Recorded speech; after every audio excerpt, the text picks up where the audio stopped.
everyone, welcome to TechView Hub. In this video, we are going to see about VS Code settings. We are going to change default browser of Live Server to Chrome. If we right click and click on Open with Live Server, the page is opening in the default web browser. To change the browser to Chrome, we have to open Settings, click Command, to open the settings, type Live Server,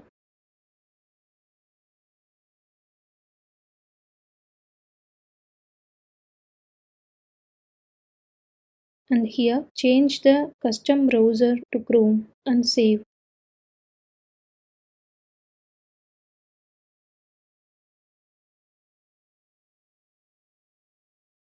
Now again we are right clicking and opening the live server.